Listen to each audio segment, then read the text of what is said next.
We're going to discover the cheapest places to rent if you're about to retire or if you're already in retirement. So stay tuned for the full episode. Thank you for watching. This is Richard with Wisdom Investor. With the high cost of living, many retirees are looking for a less expensive or cheaper place to live. So we're going to discover the least expensive places to rent in the United States. Here at Wisdom Investor, we not only talk about money issues, but we also talk about investing, Social Security, how much money you need for retirement, and when to retire, and much more. In this episode, we're going to look at the least expensive and cheapest places to rent. With Social Security barely going up and also interest on your savings at the lowest level it's ever been, people have to find ways to maximize their income to cover the high cost of living. Here's an article from Business Insider. It says some Americans are ditching their mortgage to rent in retirement, and it shows how their lifestyles and finances are changing. Now, we're not advocating renting in retirement. Matter of fact, there's a lot of advantages of owning a house, such as stability. You know you have that house, it's going to be there. You don't have to worry about moving around. There's tax benefits, you build equity, and many other perks owning a house. Now, if you were thinking about buying a house right before you retire, especially in the environment we are at right now with the cost of homes at their peak, if the housing market should fall, you could end up with a negative equity. Why would a person want to rent in retirement? They're wanting to move to a lower cost area, so they're going to rent there first before they buy a house.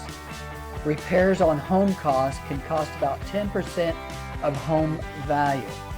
I know some folks who are going into retirement, even though they own their own home, because taxes have increased and the cost of repairing the house, the roof, etc., has made it unaffordable for a person to own a house. If you rent, you don't have to do a down payment. You may have to do a deposit, but it's not the same amount as a down payment would be. You can also access your home equity for retirement by selling your house and taking your equity out and using that to live on. If you want to avoid home maintenance, that would be a reason for renting. And of course, you could travel and have freedom going wherever you want.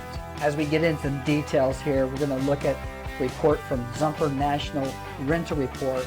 And here's the most expensive areas in the United States, just to give us some reference here. But San Francisco at $2,800 per month, New York $2,600, Los Angeles, Washington, D.C., San Diego, Miami, Fort Lauderdale. You can see most of those that are the most expensive are on the coast. Let's look at what's going on with rents right now. We talked about the East Coast and the West Coast with the highest rents. Here's New York, medium rent $2,700 out. It's starting to fall. It's down 10%.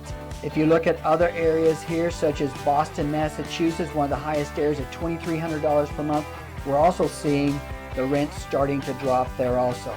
On this graph, those that are in red are dropping in value, and then the larger blue areas are growing in rents. So what's happening?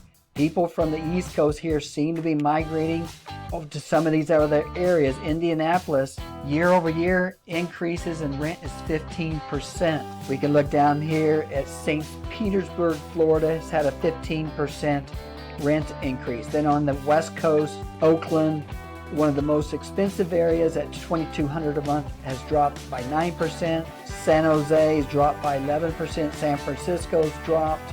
But people are migrating into other areas like Reno, where rents have increased by 14.5%. Fresno, Bakersfield, then out here in Tucson, rents have increased by 10%. Chandler, Arizona, up 4%. We're going to look at the list here of the 21 lowest cost rental areas in the United States for retirement. In the middle column will be the actual medium rent. That means there can be some rents lower and can be some rents higher. It's typically in the middle. The monthly increase over last month or decrease, and then the far right column is the increase or decrease over the last year.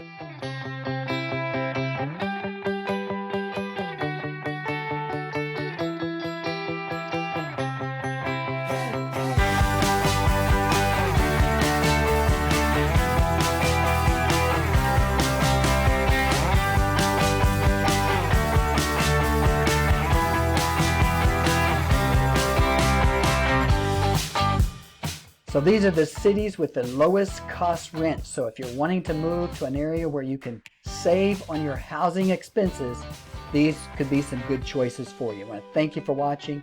Leave a comment if you have any questions about places to live in retirement. Thank you for watching.